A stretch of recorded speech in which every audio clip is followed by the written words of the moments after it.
Chapter 01. Stealing the Firebolt Grimoire. Chapter size, 2,400 words. Third-person POV. Somewhere in Orario. Third-person POV. A book about magic, asked a young man no older than 15, with surprise and excitement in his voice. Yes, a customer left it here, so you can take it to learn a bit about the magic you've been wanting. You've always complained about not being able to increase that stat, so maybe this will help. Just return it after you've read it, Belkuin, said the beautiful gray-haired waitress, Sir Flova, as she handed a peculiar book to the young adventurer with white hair. Really? Thank you so much, Miss Seer, said the excited young man. Looking at the book in his hands, he seemed radiant with the anticipation of learning more about magic, as he currently had no spells and couldn't increase that stat in his Falna, which remained at 0. Maybe this will really help me, he thought to himself as he studied the book's cover in front of him for several seconds. Bel bid farewell to the waitress and began running back to the old abandoned church where he and his goddess lived alone. Meanwhile, a young woman in front of the famous bar, Hostess of Fertility, watched the adventurer running through the streets of Orario and getting further away. Her eyes sparkled with an amethyst hue, revealing a mischievous look. However, her expression quickly changed when an authoritative voice reprimanded her. Seer, get back inside and start working. Customers are starting to arrive, and we're about to open. The voice echoed from inside the pub, causing the young woman to lose her composure and rush back inside. Meanwhile, Bel continued running, lost in happy thoughts as he entered the Orario slums and approached the abandoned church. However, his distracted mind caused him to collide with someone else without noticing. Being an adventurer, Bel had a sturdier body than the other party, who seemed to be an ordinary person. This made the ordinary person fall to the ground like a marionette. Sorry. No. I'm sorry for that. Bel quickly exclaimed when he realized he had unintentionally knocked someone down and rushed to help. Are you okay? Replied the other person cautiously, revealing a tone of pain. Are you really okay? Bel asked with concern, extending a hand to assist the man who had fallen. Bel helped him to his feet, but he was still concerned for the ordinary person. He had come to Orario with the goal of becoming a hero and clearly didn't want to harm ordinary people. Bel noticed that the man, seemingly in his 20s like most of the waitresses he knew, got up with his help and tried to brush some of the dirt off his clothes. He turned his face to Bel and gave a shy smile. Bel noticed that the man was poorly dressed and had an unpleasant odor, but he didn't mind these details, as he was more concerned about the idea of having hurt someone. It was nothing, but I have to admit, you're quite strong, kid. Are you an adventurer by any chance? He asked without anger in his voice. Bel was relieved by the other person's reaction and responded enthusiastically. Yes, I'm a level 1 adventurer, but I'll soon reach new heights. Still, I'm sorry about that. Bel bowed as a sign of apology to the ordinary man. It's all right, young adventurer. I can continue on my way. Thanks for the help either way, young adventurer, said the man, thanking Bel, and began walking in the opposite direction. Goodbye, take care. Seeing that the man was fine as he continued down the slum streets, Bel bid farewell and continued running toward the abandoned church. Upon entering the church, he announced his presence as enthusiastically as possible. Goddess Hestia. Goddess Hestia. He called for his goddess multiple times with excitement. What's up, Belkuin? Did something happen for you to be so happy? Hestia appeared in the hallway, narrowing her eyes at Bel, who was extremely excited as he called for her. And what if Bel has done something with that Ace Wallenstein? What? She thought, annoyed. Hestia didn't want Bel getting close to the Loki Familia adventurer since he had acquired that strange ability. Bel was developing because of her, but he wasn't aware of it, as he kept that hidden from his goddess. Goddess Hestia, I managed to borrow a book to learn about magic, he said excitedly. A book? Let me see it. Where is it? She asked, curious about the book Bel had obtained. Here, he said, raising his hands in front of his goddess. However, at that moment, Bel realized he had nothing in his hands. Eh? Bel exclaimed in confusion, seeing only empty air where the book should have been. Ehu! He shouted even louder and more startled, realizing he had lost the borrowed book. A certain goddess's POV. Atop the Babel Tower. What happened? Came an angry voice. A voice that usually sounded sensual, but had completely lost its composure at that moment. I stopped watching for just a few minutes. There's no way something like this could happen on the way back from the Hostess of Fertility, roared the goddess's voice. Trying to understand what had happened for Bel to lose the book she had indirectly given to the adventurer. Goddess Freya? Did something happen? May I inquire about the reason for your anger? Said a muscular man who entered the room as soon as he heard his goddess roar in anger. Rarely did something like this happen since he had been taken in by his goddess and joined her familia a few decades ago. Usually, his goddess had control over all situations, and seeing her in that state enraged him as well. He would do anything to punish anyone who upset her to that extent. Something isn't right here. I don't need your help yet, Otter, but be prepared for when I call for you. Freya warned with a bit more calmness in her voice, although her anger was still apparent. As you wish, Goddess Freya, he said, leaving the room. Freya continued to observe the adventurer's despair as he continued searching for the lost book in his arms. He was the same boy who had caught her attention a week ago, and she wished to see his development, as his soul was pure and potentially unique in all her long existence in the mortal world. However, the grimoire she had planned to give him to learn some spells disappeared somehow while he was on his way back home, and she had no clue how that happened. She had always been in control of everything, and this event annoyed her more than any other in recent years. A certain grimoire thief's POV. Elsewhere, a few kilometers from the same abandoned church, in an alley in the middle of the Orario slums, a young man with short blonde hair, appearing to be around 21 years old, with a star on his forehead, was leaning against a wall, out of sight of others. He was seated while reading a strange book. This young man was the same one who had collided with Belle some time ago. He had pretended to fall on purpose so that Belle wouldn't notice when he stealthily took the book from the adventurer. It wasn't something he liked to do, but it was necessary. Just over a week ago, memories of another world had flooded his mind, and he had been living miserably as a result of some events triggered by those memories. When those memories surfaced, a system with a challenging mission had appeared, making his life even more difficult. I thought my arrival in this world would be peaceful. But that damn god must have done this on purpose. I remember my past life at 21, the age at which I died on Earth. And now, this damn mission makes me live a miserable life. He was frustrated, thinking about the events of the past few weeks. He had no more money or a place to sleep. Unfortunately, he looked like a complete beggar as he slept on the streets of Orario. His clothes weren't torn, but they were dirty. While reading the book, the grimoire suddenly glowed, and all its content disappeared, leaving only blank pages. It's like in the anime. Finally, he exclaimed happily with a cheerful laugh. A week living like a beggar in this place, doing whatever I could to get money and food, and I finally managed to get the book as planned. He was frustrated as he looked at the screen that appeared in his mind. Infinite mana system. Status: locked. Reason: complete the initial mission. Initial mission: learn a spell without interacting with any gods. Reward: system unlock. Punishment: if you speak to any god during this time, the system will be permanently locked.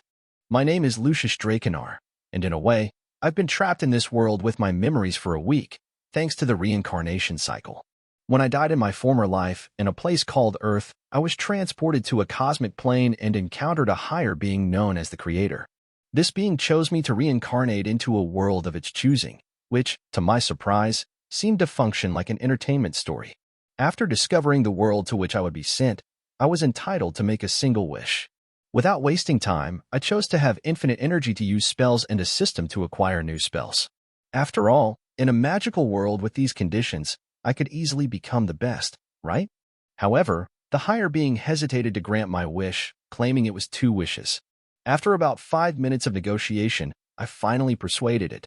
When I woke up in this world with my memories, I realized I was in the body of a man of the same age and with the same name as I had in my past life. With my memories, I was furious about the situation I found myself in. In this world, or at least the me without memories, was part of a god's family in the city. The family was of medium size, with a level 4 captain, while the family's average was level 2. However, this world's Lucius hadn't evolved much since he entered the family, even after 2 years. His stats remained at level 1. This made him despised by everyone in the family, considered the weakest and most useless of all. He even had a relationship with a half-elf from the same family, a level 2 adventurer, which ended before he was expelled. It didn't take long for his own god to decide to get rid of him because he no longer saw hope in Lucius and believed he was a waste of resources. Moreover, he became the subject of jokes among the other gods. Lucius spent a year brooding over this, not understanding why his talent was so bad and why his stats remained so low. He worked harder than anyone else in the family, risking his life and spending entire nights on the lower dungeon floors trying to increase his strength, but everything seemed in vain. It was painful to be despised by everyone and hear the cruel words they said about him. However, losing the fauna was even worse, as it was rare in the city. Moreover, for an adventurer, it was a career death sentence. It wasn't just a matter of family dissolution. He had been expelled. No god would trust an adventurer expelled from his old family. No divine being would accept him. On the day of his expulsion, he was depressed and ready to leave the city. However, his memories of life on Earth finally merged with the memories of Lucius born in Danmachi. With these two combined, he discovered that Lucius Draconar from Earth and Lucius Draconar from Danmachi were the same person, except for the difference in appearance. At that moment, he was identical to Julius Navachrono, the magic emperor of Black Clover, but with the same personality he had in his previous life. However, he also found out that, due to his wish for infinite energy, the system had blocked his growth potential until he reached the age at which he died on Earth. When he realized this, his previous life awakened and his memories merged, something that happened a week ago. When the memories merged, he became even more frustrated with his situation. Without a fauna, he couldn't grow, and he realized that having infinite magic energy meant nothing without the ability to use it. Even if he could learn spells on his own, he was human and lacked the magical talent of the elves. It would take years for him to develop his abilities. However, an initial mission appeared, giving him a chance to change his situation. He was excited, but when he saw that the initial mission challenged him to learn a spell without interacting with any of the city's gods, he was a bit frustrated. This would greatly limit his options in Orario, where gods were abundant.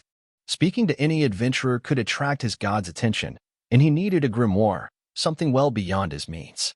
He spent the entire week without money, avoiding banks and rich people who could lead to gods, and doing what he could to eat and avoid encounters with gods. It was then that he planned to steal the grimoire that would give Belle the firebolt spell. He discovered Belle's timeline and realized that taking Belle's grimoire would be his best chance to learn a spell and complete the mission. Even without knowing what the future held and without a place to call home, as his family lived in an empire across the sea, he did what he could to survive alone and complete the mission. But I finally did it. It was risky for Freya to see me take the grimoire, but in the end, it worked out. I promise I'll reward Belle one day. I swear, Lucius said happily. As he celebrated, remembering the difficult times he had endured, hungry, and sleeping in the slum alleys, a message appeared before him. Learn a spell without interacting with a god mission completed. Chapter 02 System. Chapter size, 3293 words. Third-person POV. In the same alley located in the Orario slums, the young man in his early 20s was staring intently ahead. If anyone could see him now, they might think he had a malfunctioning head and call him crazy because this man was gazing intensely into nothing in front of him. However, from his perspective, it was an entirely different story. Lucius was looking at an illuminated screen in front of him and began to read with enthusiasm. Infinite Mana System. Notifications 1. Missions 1. Spell Shop. Status. He started studying the screen. First, he clicked on Notifications, and another screen opened on top of the initial one, like a computer program. Bonus for system opening. 10,000 points added to the spell shop. Great. Points. Lucius exclaimed happily as he saw the screen showing the number of added points, even though he didn't yet know if this amount was good or bad. Closing the screen, he went to the next option. He clicked on Missions 1 to see what task was available to him. Mission 10,000 Firebolt. Cast 10,000 Firebolts. Chant. Firebolt. Progress 0/10,000 0%. Reward. User can cast spell without chant. He was surprised to see the Firebolt spell appear since he didn't know which spell came with the grimoire. This meant that he learned the exact same spell Belle was supposed to learn. It was quite strange because grimoires give users different spells depending on the person reading it. Learning the exact same spell as Belle was surprising. Anyway, it's very useful. I remember that Belle cleaned the early floors with this spell after learning it. He only stopped because he went into Mind Zero state, which I don't need to worry about, Lucius mumbled with a lot of expectation. Now, turning his thoughts back to the mission screen. It may seem like a huge number of firebolts, but the reward is very useful. Casting without shouting Firebolt, like Belle did in the anime, is much, much better and faster. This is a mission I have to complete. Since it is very useful, casting infinitely without the time-consuming Firebolt chant would give him the power to overcome even a level 2 or maybe even a level 3 adventurer. If the opponent is within his range and not fast enough to dodge the endless fireballs, even if Lucius is still level 1. He laughed happily. Closing the mission screen and moving to the next, he now clicked on Spell Shop. A huge list appeared before him of spells Lucius could purchase. His eyes widened at what he was seeing. Author's note: the list is extensive. If you want to skip ahead, scroll down, as most of the spells are currently useless, given that he has hardly any points to spend. Spell Shop. Points, 10,000. Rank list. Rank 1. No chant required. Fire spell / flames / rank 1. 3,000. Ice spell / frostbite / rank 1. 3,000. Lightning spell / sparks / rank 1. 3,000. Rank 2. Only need to say the spell name to cast. Support spell / speed booster / rank 2. 5,000. Support spell / strength booster / rank 2. 5,000. Fire spell / firebolt / rank E. 10,000. Alteration spell / mage light / rank 2. 10,000. Ice spell / freeze / rank 2. 10,000. Lightning spell / lightning bolt / rank 2. 10,000. Summoning spell / goblin / rank 2. 50,000. Lightning spell / lightning weapon / rank 2. 50,000. Alteration spell / clean clothes rank 2. 30,000. Alteration spell / repair clothes / rank 2. 50,000. Healing spell / minor healing / rank 2. 100,000. Rank 3.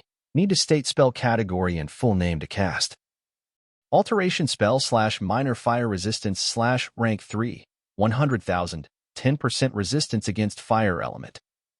Alteration spell / minor frost resistance / rank 3. 100,000. 10% resistance against frost element. Alteration spell / minor lightning resistance / rank 3. 100,000. 10% resistance against lightning element. Alteration spell / minor magic resistance / rank 3. 100,000. 10% resistance against magic element. Magic spell / magic ball / rank 3. 100,000. Wind spell / wind ball / rank 3. 100,000. Summoning spell / conjure familiar / rank 3. 100,000. Alteration spell / water breathing / rank 3. 100,000. Fire spell / multi-firebolt / rank 3. 100,000. Fire spell / great flames / rank 3. 100,000. Summoning spell / flaming familiar / rank 3. 200,000. Summoning spell / conjure flame atronac / rank 3. 200,000. Magic spell / runic circle / rank 3. 200,000. Creates a floating runic circle beside the user's head and launches a magic ball every 5 seconds. Gravitational spell / minor gravitational field / rank 3. 300,000. Creates a field with 5x gravity in a 5m radius. Alteration spell / iron flesh / rank 3. 300,000. Creates a magical armor as tough as iron. Plant spell / plant prison / rank 3. 300,000. Wraps the target in plants that grow from the ground. Space spell / quick dodge / rank 3. 300,000. A small teleport of a few meters to evade. Magical transformation spell / animal / rank 3. 500,000. Turns the user into an animal, combining their current physical strength with the animal's abilities. Space spell / catch loot / rank 3. 500,000. Grabs any loot items such as magic stones, gold, weapons, armor, and much more within a 10-meter radius. Alteration spell / intermediate creation / rank 3. 500,000. A spell that creates fixed objects in a place, like a bed, forge, alchemy table, tent, table, chairs, and other things. Soul spell / soul trap / rank 3. 500,000. Captures a soul and enhances the power of a magic stone. Lightning spell / lightning weapon / rank 3. 500,000. Alteration spell / detect life / rank 3. 500,000. Summoning spell / goblin / rank 3. 500,000. Illusion spell / clairvoyance / rank 3. 500,000. Shows the path to the current goal. Illusion spell / courage / rank 3. 500,000. A target will not flee and receives a bit of extra health and resilience. Illusion spell / fury / rank 3, 500,000. A target will attack anything nearby. Illusion spell / vision of the 10th eye / rank 3, 800,000. Breaks illusion spells used by the enemy. Also provides night vision. Illusion spell / muffle / rank 3, 800,000. Move more quietly. Fire spell / fireball / rank 3, 1 million. Fire spell / flame cloak / rank 3, 1 million. Alteration spell / telekinesis / rank 3, 1 million. Lightning spell / thunder mantle / rank 3, 1 million. Alteration spell / ebony flesh / rank 3, 1 million. Healing spell / intermediate healing in area / rank 3, 1 million. Illusion spell / pacify / rank 3, 1 million. Creatures and people will not fight for a while. Illusion spell / rout / rank 3, 1 million. Creatures and people flee from combat for a while. Wood spell / wood prison / rank 3, 1 million. Enwraps the target with wood that sprouts from the ground. Illusion spell / slow target / rank 3, 1 million. Slows down the target's speed by 10%. Summoning spell / conjure frost Atronak / rank 3, 1 million. Summons an Atronak in the form of a giant ice equivalent to level 01 peak. Ice spell / ice storm / rank 3, 1 million. Fires a freezing ice torrent, freezing everything in its path. Lightning spell / chain lightning / rank 3, 1 million. Fires an electrical charge, e.g., Sith's power. Lightning spell / lightning cloak / rank 3, 1 million. Envelopes the user in a cloak of lightning, causing damage to anything that gets too close. Ice spell / frost cloak / rank 3, 1 million. Envelopes the user in a cloak of ice, causing damage to anything that gets too close. Lightning spell / thunder breathing / rank 3, 1 million. Support and space spell / small dimensional arsenal / rank 3, 1 million.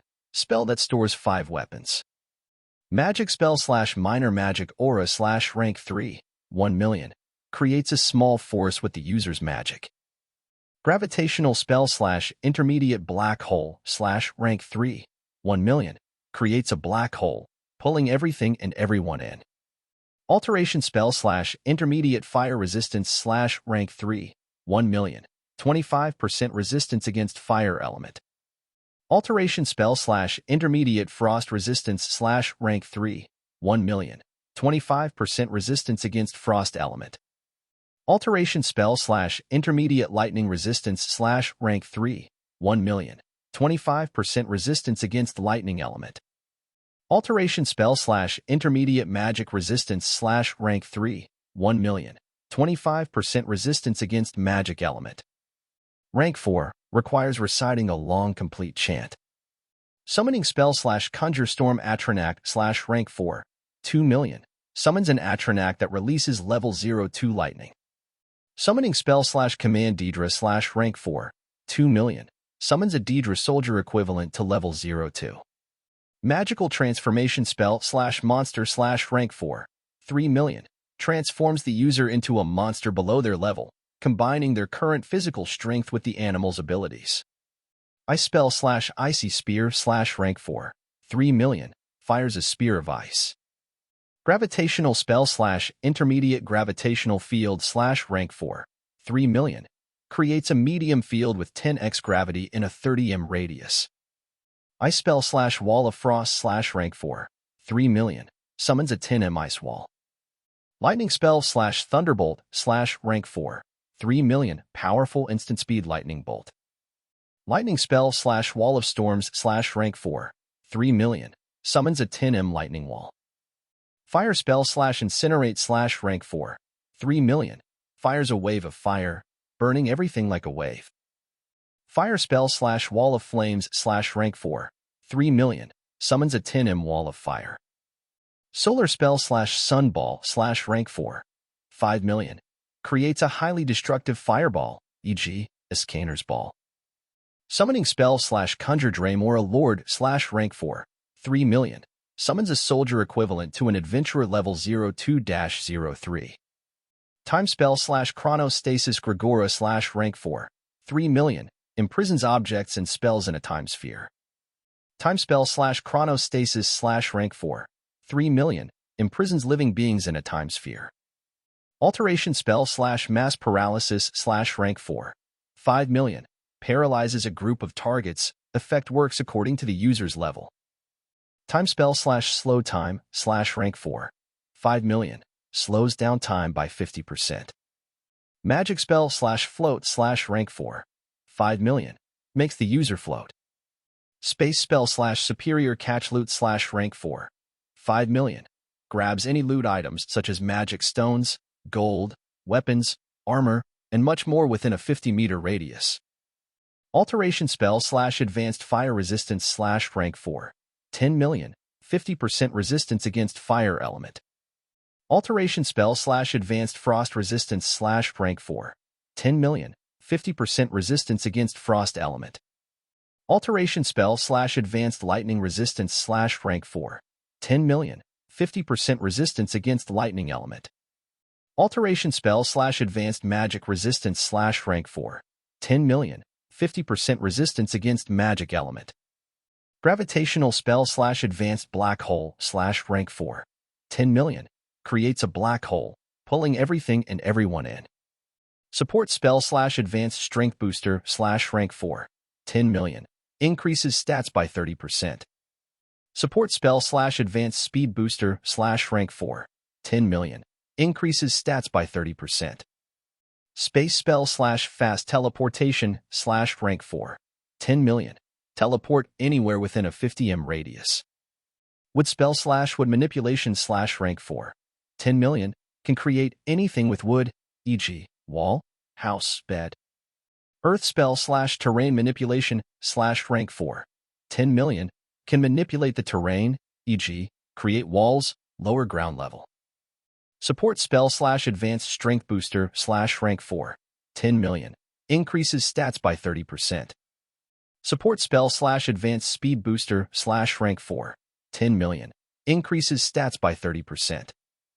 Magic spell slash advanced magic aura slash rank 4. 10 million. Creates a strong force with the user's magic. Alteration spell slash dragonflesh slash rank 4. 15 million. Creates magical armor like dragon skin. Illusion spell slash invisibility slash rank 4. 20 million. Makes the user invisible. Illusion spell slash call to arms slash rank 4. 20 million. Enhances combat abilities, health, and endurance of targets for 10 minutes. Illusion spell slash harmony slash rank 4. 20 million. Creatures and nearby people will not fight for a while. Illusion spell slash hysteria slash rank 4. 20 million. Group of creatures and people flee from combat for a while. Illusion spell slash mayhem slash rank 4. 20 million. Group of creatures and people will attack any nearby creature slash person for a while. Illusion spell slash slow target slash rank 4. 20 million. Reduces the target's speed by 40%. Gravitational spell slash advanced gravitational field slash rank 4. 20 million. Creates a large field with 20 times gravity within a 30-meter radius. Ice spell slash blizzard slash rank 4. 20 million. Creates a blizzard within a 30-meter radius. Ice spell slash under zero slash rank 4. 20 million. Freezes an entire area of 30 meters. Fire spell slash firestorm slash rank 4. 20 million. Creates a firestorm within a 30-meter radius. Lightning spell slash lightning storm slash rank 4. 20 million. Casts a powerful and continuous lightning bolt. Healing spell slash area healing slash rank 4. 25 million. Heals the user and a group of allies. Summoning spell slash conjure Goliath slash rank 4. 25 million. Summons the boss of the 17th floor for you to command. Support and space spell slash dimensional space slash rank 4. 25 million. Creates a pocket dimension for you to store whatever you want with a 10 m space. Magic spell slash shadow clone slash rank 4. 30 million. Creates a clone with physical prowess. Magic spell slash fly slash rank 4. 30 million. Makes the user fly. Rank 5 aloft. Long chant. Gravitational spell slash advanced gravitational field slash rank 5. 100 million. creates a large field with 40 times gravity within a 200-meter radius. Wood spell/wooden clone/rank 5, 150 million, creates a clone that can cast spells. Wood spell/forest/rank 5, 200 million, can create a forest. Lightning spell/Kirin/rank 5, 200 million, summons a dragon within a destructive radius. Gravitational spell/Chibaku Tensei/rank 5, 300 million, creates a black hole, sucking in everything and enclosing it in a leveled sphere. Rules: you can only buy one spell at a time. It comes in a specific grimoire for each spell. Rules: you can buy any spell as long as you have enough points, except for rank 5. However, you may not be able to use the spell if your magic pool cannot normally execute it. For example, if you have a rank 3 spell that would cost 3,000 magic points and have magic level parameters of level 1 with 500 points, it will be useless until you have enough magic. As the system only negates the amount of mental energy spent, it doesn't mean you would gain the energy to cast all the spells. As Lucius looked at the list, time passed, and he didn't notice it had been an hour.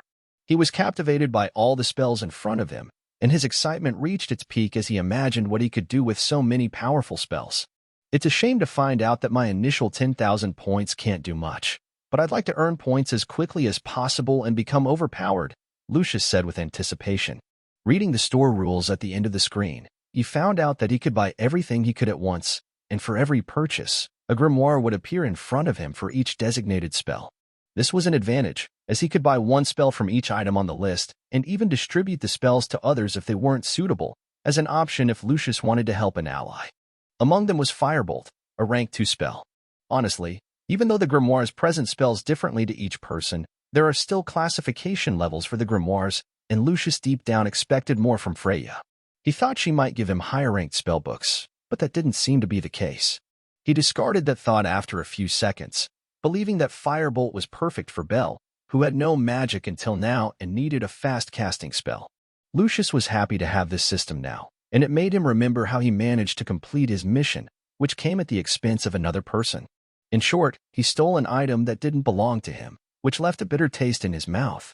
He wasn't perfect, and he didn't consider himself a good person, but he had his own morals and only reached a point where he stole the grimoire from the naive Belle because he had no other choice. But still, it was worth it in the end, he said calmly. During the week he spent on the street, doing odd jobs here and there to make ends meet and eat.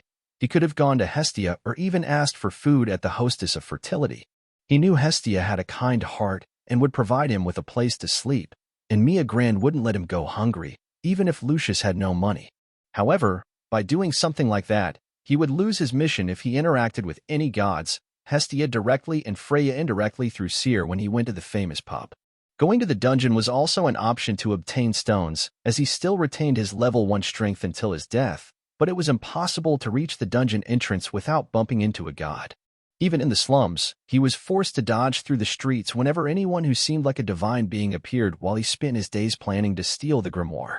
He was happy to finally see the results, as his week of suffering had paid off when he remembered the difficulties in his memories. Now he was curious about status, as he didn't have a Falna at the moment, but the option was still there. Clicking on this option, the screen appeared. Information. Name: Lucius Drakenar. Race: human. Family/Falna: none. Nickname: loser/useless scum of the family. Level: 1. Status: Strength: I-58. Endurance: I-71. Dexterity: I-63. Agility: I-81. Magic: I-0. Abilities: Blessing of? Nullifies any mana/energy mental expenditure. Spells: Fire spell/Firebolt/rank 2. Let's see, he thought as he tried to process what he was seeing on the screen. Name and race were okay, but in the information below, he had Falna listed as none because he was expelled. The screen made him wonder if he could still increase his stats through the system without needing gods to boost him. In a way, this could be much more beneficial, allowing him to evolve in real time and not be tied to any family to grow. He thought this way because he didn't want to have to explain all his conditions to a god, or how easily he obtained grimoires, which were extremely rare and expensive objects in this world. He noted that in the next line, it was how people treated him, and the nicknames made him cry. These were most likely given by his old family, and he could understand why. His stats were that of an average adventurer with 2 months of experience in the dungeon, despite obtaining his Falna 2 years ago. It was frustrating, but the system had blocked his progress for the last 21 years, as it had informed him. He was the same person in this world, an outgoing and courageous person who once made a half-elf fall in love with him, but over time, he started to doubt himself and feel defeated by the disdain of his former colleagues, whom he once called friends and companions when he joined the family. Even though many of them were still level 1, they were much superior in stats, and they despised Lucius over time. Most adventurers take 3 to 5 years to move from one level to another, and this difficulty increases with higher levels. However, no one remains at eye level, 0 to 99 points, after 2 years. It was quite frustrating after everything. Setting aside these thoughts, he went straight to the end of the status sheet, where he had his Firebolt spell and an ability. Contrary to his expectations of having an infinite mana core, he had the ability to nullify mana/mental energy expenditure, which was more interesting. He understood the last rule on the spell list. But this is good in a way. Think of a man in Orario with an infinite mana core. He would be a beacon to the whole world. There's no way to hide something like that. With the ability to nullify mana/mental energy expenditure, he could pass as a regular adventurer, as his mental energy would be nothing out of the ordinary based on his magic statistic, which was currently at 0. This ability had only one effect, an effect that could be the most overpowered in this world.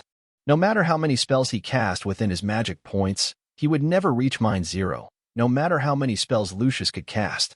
This would break this world when I become powerful enough. After closing his status, he thought it was time to settle some pending matters that he could finally address now that his mission was completed. He was free from the restrictions that forced him to avoid any god he came across. He initially planned to go to the dungeon, but there were other matters he needed to address first. Chapter 03, Dungeon. Chapter size, 2,483 words. Goddess Hestia's POV. Abandoned church. Belcoin. I said defeated. Bel was in a corner of the church crying for 2 hours. He lost a magic book that wasn't even his, and we even retraced our steps to see if we could find the book, but all in vain. The small object had vanished and was nowhere to be found. Bel wasn't lying about the book, so it was obvious that the book was real. The young Bel even mentioned that he bumped into someone on his way to the church and got a little distracted at that moment, but he couldn't remember what the person looked like, except for having a star on their forehead, something that shouldn't be hard to find. Even in Orario with such a peculiar tattoo. But we can only do that tomorrow. The day was ending as the sun was setting at this moment. Knock knock. A knock was heard at the door and snapped me out of my thoughts.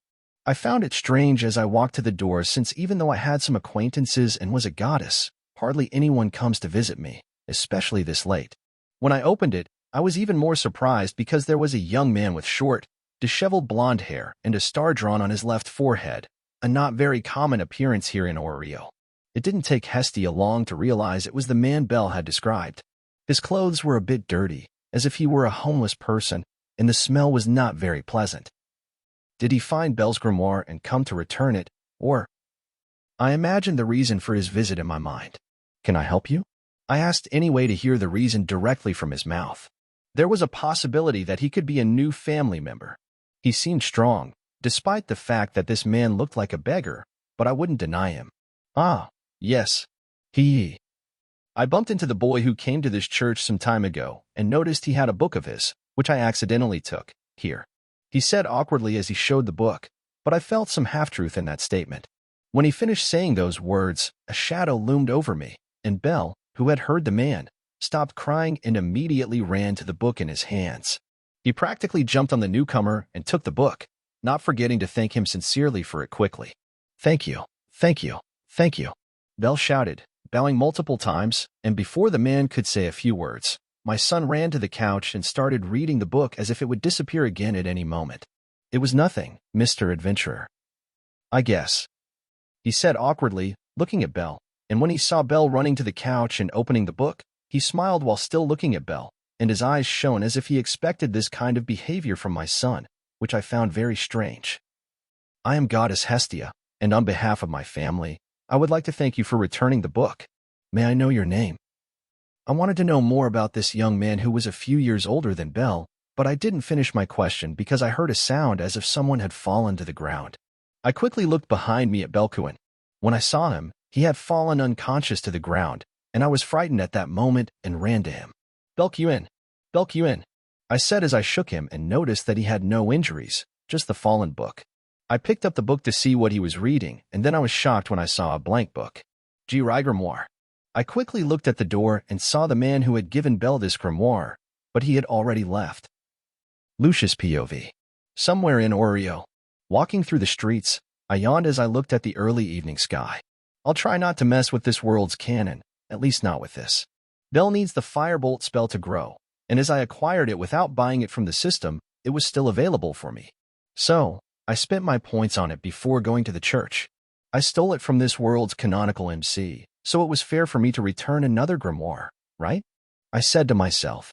I headed toward the dungeon as soon as I saw the boy faint from the grimoire. As I left the slums for the city center, I realized that time had passed quickly since leaving the abandoned church, and Orario had already started its nightlife. Most adventurers were either in bars or in the pleasure district at this point. There were some who had their own biological families and spent their time taking care of their spouses and children as soon as they left the dungeon, but this didn't work for the vast majority of adventurers. Since adventurers had the opportunity to get rich much easier than any average profession, they preferred a promiscuous life with drinks, prostitutes, or adventurers of the opposite sex who preferred this kind of lifestyle. I passed by some bars as I approached the dungeon entrance. I saw the famous pub where Seer or Freya had given Belle the grimoire, but I kept going without paying much attention to it. I didn't want to interact with that crowd yet, not tonight.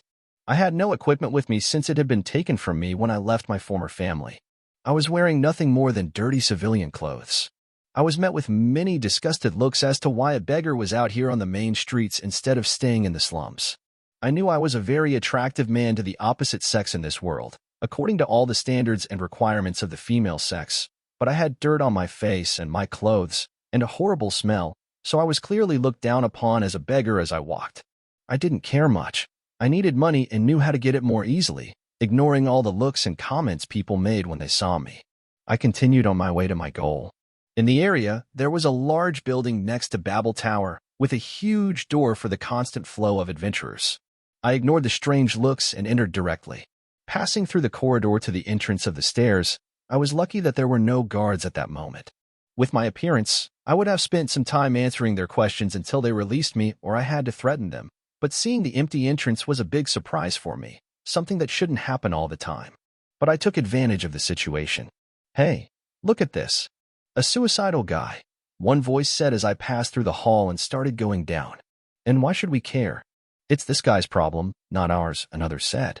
"TSK, the guy is clearly a beggar wanting to end his own life. Dying by monsters is a terrible way to end your life," someone said. "Are there no guards in this place?" "Someone stop this suicidal guy. So young, he's the same age as my son. Why don't you do it? I don't want to get involved in problems that have nothing to do with me." I paid no attention to all the gossip and comments about me and went through the big door with some strange looks, as if a beggar was going to certain death in the dungeon. As soon as I passed through the doors, there was a large staircase leading to the upper floors. I started descending. There were still 2 or 3 adventurers returning, and they didn't pass by me without giving me a strange look, but I was used to it by now. Finally entering the first tunnels, I chose one of the entrances to the first floor and began following the corridors as I remembered from my time here for years. Even without the ability to nullify mana, I was still a level 1 adventurer. Walking for a few more minutes in the tunnel, I started to see the first monsters to fight. I spotted 3 goblins, shouting at each other, a few dozen meters away. It seemed that, since there weren't many adventurers in the dungeon at the moment, they were getting bored and had started fighting among themselves. I raised my hand and was preparing to finally cast my spell, or at least I thought I was, as I felt the fire beginning to appear in my palm. But this would have happened if I hadn't been interrupted at that moment when an authoritative voice sounded behind me. "You, what are you doing here?" said the commanding voice from the direction of the tunnel entrance. When I turned my body to look in their direction, there was a guard and an adventurer looking at me intensely, especially the guard. "I'm hunting monsters, as you can see," I said, frustrated, my tone dripping with sarcasm as I raised an eyebrow. "Why now?" I thought, frustrated. I was so close to showing this power. "You." He looked at me with disgust as he uttered those words. "You look more like a beggar from the slums trying to end your own life than an adventurer." I don't want to hear from my supervisor tomorrow that a beggar died in the dungeon under my supervision and died while I was on a quick bathroom break, said the guard in a tone that didn't seem to allow for argument. So that's what this is about, I thought. When I entered the dungeon, this guard was in the bathroom or somewhere else doing whatever, but then someone reported a beggar entering the dungeon. In the end, he was more concerned about his boss tomorrow than my safety or life. Not that I could complain. We're in a selfish world. I had kidnapped a boy for my own benefit earlier in the day. The adventurer beside the guard didn't offer his opinion. Probably a friend the guard had asked to accompany him and find the suicidal beggar on the first floor. I realized that arguing with these two would get me nowhere, and I noticed the guard taking his first steps toward forcibly pulling me. It looks like I'm going to have to resort to this, I thought to myself, so I decided to act. With my hand still raised, I pointed at the wall beside them and conjured. "Firebolt!" I exclaimed, and with a flash in the almost dark tunnel, it was seen. Fire shot out of my hand directly toward them at high speed, hitting the spot I aimed for. Boom. Crack. The sight of the fire coming out of my hand and hitting a wall nearby them, making a bunch of rocks crack and fly in all directions, left them quite stunned and scared. They stopped walking towards me because they were frozen by what I had just done. Not every day they see a beggar shooting fire from his hands, is it? I thought ironically. After a brief silence that I made sure to maintain between our group, as I wanted to give them time to digest what had just happened, I decided to break the silence. Get out of my way before you don't even have a chance to receive a scolding from your supervisor tomorrow. Because in the next step you take toward me, I'll throw fire at you. I snarled in a cold voice. My threat was not unfounded. I'm someone who gets angry easily. The guard looked at me with wide eyes and started to sweat, but he didn't like how I acted and decided to say something anyway. You can't talk to me like that or threaten me. I'm a guild employee, and you'll be in trouble if you do. He protested. An arrogant guard, indeed, I thought to myself. Whether I can be in trouble or not is my problem, but I can guarantee you won't live to tell the tale, I said angrily as I pointed my hand at him. This made them even more frightened, and the adventurer pulled the guard back to the surface, saying it was no longer his problem. They may be adventurers of Uranus or another god to be guards here, but my firebolt is a threat to their lives, and the adventurer wasn't feeling comfortable messing with someone who could make him suffer. I was actually thinking of throwing at them, not to the point of killing them. I was bluffing about that. But I just wanted to kill monsters here and showed my ability to protect myself, even without equipment. So I would hurt them a little if they insisted. The guard gave in to his friend's demands, and seeing that despite my dirty clothes, I was at least a level 1 adventurer with magic. But what made him make his decision was my eyes, which didn't seem to be joking when I threatened to attack them. Suddenly, I heard a growling sound behind me, and I turned to see what was happening. I turned my attention to the goblins running toward me, since the small explosion had made them jump in surprise and see us for the first time. Without wasting any time, I pointed to my target 10 meters away and cast my small spell 3 times. Firebolt. Boom. The 3 of them evaporated instantly as the fire made contact. The chance of crystals dropping was 100%, so 3 crystals were on the ground. I walked away without looking back at the duo behind me and picked up the crystals. At that moment, I received a system alert and decided to open the screen to see the points I had earned. Mission 10,000 Firebolt. Cast 10,000 Firebolts. Progress 3/10,000 Reward. User can cast spell without incantation. Notification. You killed 3 first-floor goblins. 3 points added. What? Only 1 point per monster? How am I going to get a spell above rank 2 this way? Not to mention higher-ranked spells. I asked myself in frustration. The best spells cost around 10 million points and many even more, not to mention the locked rank ones with hundreds of millions of points for each spell. Notification. You have 3 goblin crystals. Do you want to convert the crystals into points? 5 points each. Yes/no. Interesting. This helps me a bit more, I exclaimed, seeing my other point-earning option. Chapter 4. Chapter 04. Point System and First Floors. Lucius POV. Dungeon, first floor. Collecting the points, I clicked yes, while the stones were in my hands. So, I'm basically selling my magic stones to the system. A glow covered them, making them disappear seconds later. My points, which were initially 3 points for the goblins' deaths, have now risen to 18 points in the system's store at this moment. Selling the stones to the system is a great way to loot a lot of points in the system, I won't deny that, but I still need money because I'm kinda broke here. I thought with a laugh about the state of my wallet, especially when I was a beggar during the last week. Well, anyway, let's accumulate more points. I muttered as I began to advance into the depths of the dungeon. But I couldn't help but look back and notice that the pair who had interrupted me earlier were heading back to the surface, but not without turning their gazes towards me, like an animal they were trying to understand. I didn't care, shrugged it off, and continued my way through the tunnels on the first floor. It didn't take long to find more groups of goblins. Firebolt. K-ye. Boom. Firebolt. Boom. Firebolt. Boom. Notification. You killed 5 first-floor goblins. 5 points added. 1 point per monster, which I can't help but comment on how low it is, unfortunately. I hope this improves on the next floors, because if not, it will take an eternity. I said bitterly, complaining for the second time. Notification. You have 5 goblin crystals. Do you want to convert the crystals into points? 5 points each. Yes/no. Notification. You received 25 points for the crystals. Store points. 18 plus 5 plus 25, 48 points. The crystals are good for accumulating points, no doubt. But darn, my throat is starting to burn from yelling a series of firebolt chants. I couldn't help but complain about it. It's not like I was feeling tired or that it would stop me, but I must shout with more control from now on.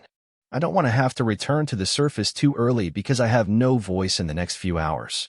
My resistance stats are still at rank I, and I'm sure this will affect both my darn throat and my ability to move more inhumanly through the dungeon, but I'll check that stat in the near future. Right now, I want to test my magic abilities. So I continued walking to find other groups of monsters, and after a while, I was basically killing everything on the floor. Firebolt. K-ye. Boom. Firebolt. K-ye. Boom. Firebolt. K-ye. Boom. I finally saw the stairs descending to the second floor after seeing the same corridors as before. I continued, but unlike the first floor, I didn't encounter goblins. Instead, several dungeon lizards appeared. However, raising one hand and casting my magic, they disintegrated upon contact with my firebolt, showing how powerful firebolt is for early levels. Ha ha ha ha ha ha. I began to laugh maniacally as my only company was the silence of the dungeon and the occasional sounds of monsters in the corridors ahead. There was no way not to laugh like this. I was having fun with how easy my life had become now. I felt powerful, like an azure destroying everything in its path, even if it was by casting a weak spell at weak monsters. For someone who had the experience of being ordinary in the 21st century, I was having a fascinating experience. Notification. You killed 7 second-floor dungeon lizards. 14 points added. Notification. You have 7 dungeon lizard crystals. Do you want to convert the crystals into points? 5 points each. Individual points increased to 2, but the crystals still counted as 5 points each. 5 more monsters appeared, and I cast my spells quickly. Firebolt. Firebolt. I continued through the tunnels, attacking more dungeon lizards that appeared. When I realized it, I had reached the stairs to the 3rd floor, a milestone I used to achieve individually when I came to train to increase my stats points. I would fight until the 2nd floor and still come out slightly injured. However, I couldn't evolve.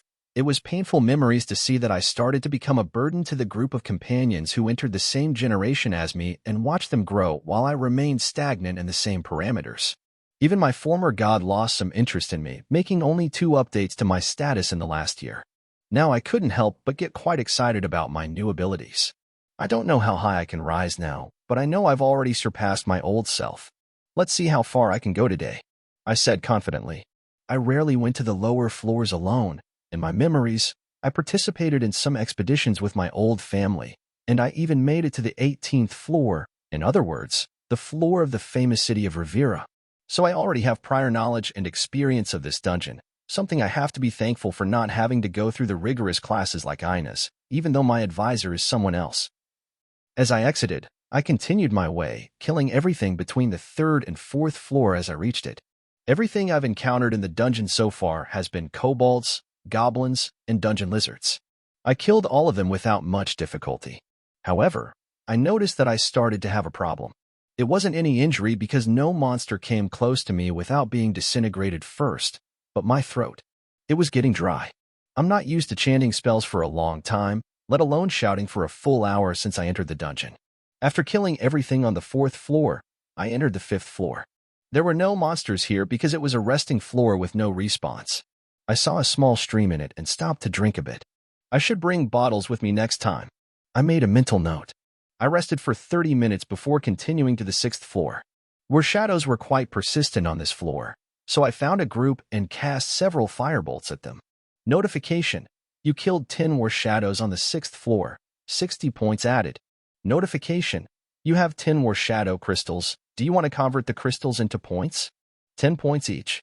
I also noticed that with each floor I descended, the points I gained for each monster's death increased. The goblins and kobolds on the 4th floor gave me 4 points, unlike those on the 3rd floor, which gave me 3 points, and so on. As for the crystals, they doubled the points as soon as I entered the 6th floor. Following this logic, the crystals on the 11th floor should change this amount either to 15 points or double to 20 points, changing by only 5 levels, like the 16th floor, 21st, and so on. I continued through the 6th floor until I found another group of monsters, another group of shadows trying to kill me. They were fast, and I had to be a bit careful, but my spell was faster. Firebolt, firebolt, firebolt, firebolt. After killing more monsters, I found the stairs to the 7th floor. When I entered the floor, I had accumulated nearly 800 points on the 6th floor, a good score for my tests. However, I still had the throat difficulty, and it was getting worse, feeling it more and more hurt after being here for an hour and a half, shouting since I entered the dungeon. Killer ants, purple moths, needle rabbits, and blue papilios appeared on the 7th floor. It was easy to handle the fights, however, I was almost caught in a moment by them. While I'm used to having destructive power in front of me, my back is still very exposed, and if I'm not fast enough, I would be severely injured by a group that ambushed me from behind, and I was almost hit. I managed to turn in time and, forcing my throat even further, conjured 5 firebolts as fast as I could. I had to be more careful now, especially when I had no physical weapon to defend myself. After that, I had to stop to rest a bit, and I sat down in the middle of the floor, trying to recover my burning and hoarse throat before going back to the surface floors. I realized I had reached my limit. Man, the 6th and 7th floors can be much worse than the previous ones, but I shouldn't be surprised. My points are much better than on the initial floors, I said to myself. System status. I opened the screen to see if there had been any evolution during this time. Information. Name: Lucius Drakenar. Race: human. Family/fauna: none. Nickname: loser/useless trash of the family.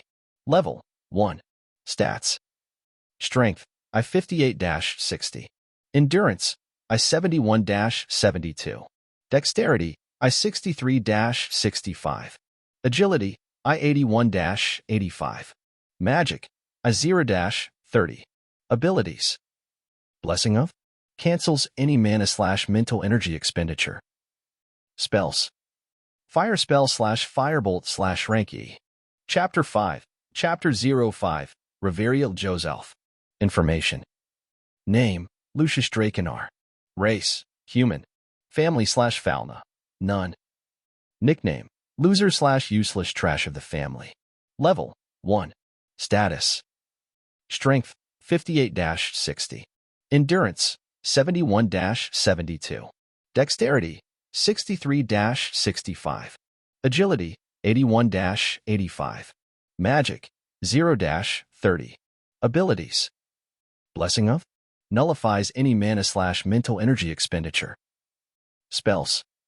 Fire spell/firebolt/rank E. These new stats aren't bad. It seems like my potential has finally emerged after unlocking the system. I used nothing but magic and gained 30 points in that stat. This happened only on the 7th floor in 2 hours in the dungeon.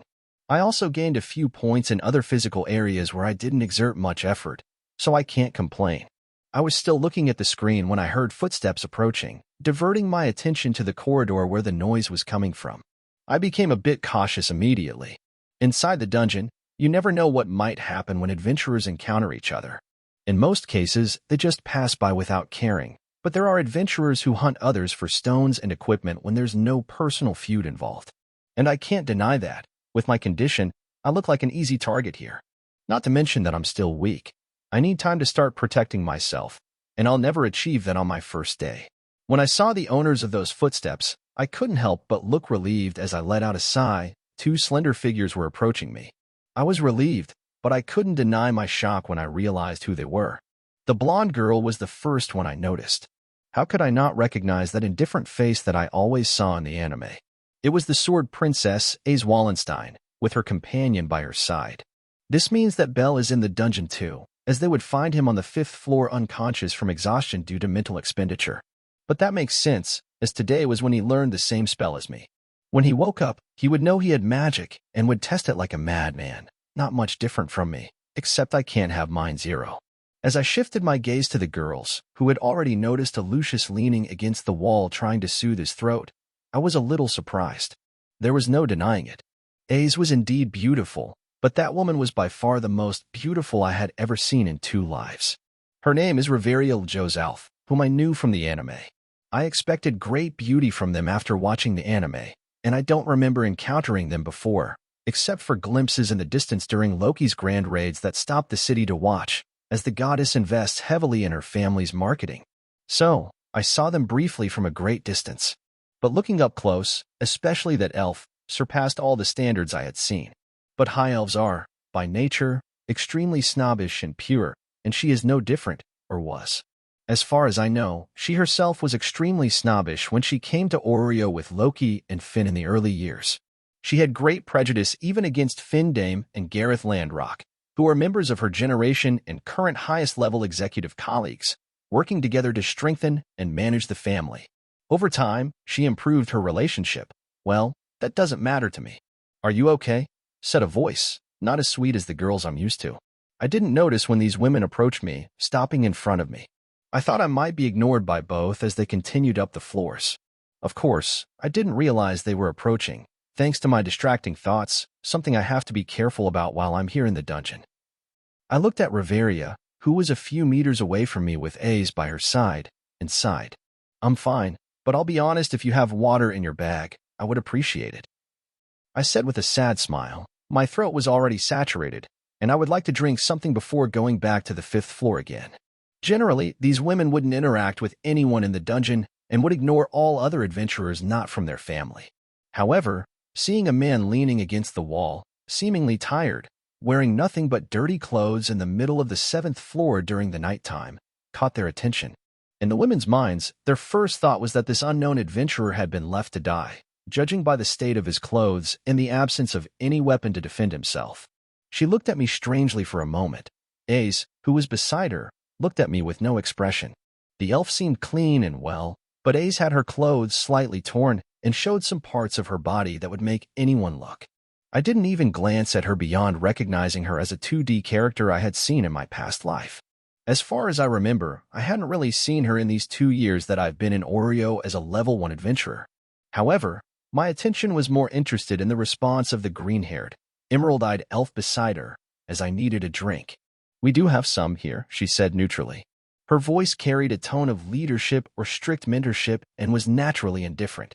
As she took out a bottle, "You don't know how much you're helping me, elven lady." I couldn't help but thank her happily, with a big smile. Despite my face being quite dirty from the dust and smoke I caused so far, I still had a nice smile. I quickly took the bottle she handed me without touching it with my hands since, for elves, touch is a delicate matter, not even in their family, she has contact. I wasted no time and opened the bottle to soothe my throat as I poured the contents into my mouth quickly. Gulp, gulp, gulp, gulp. Oh, ch. That's great.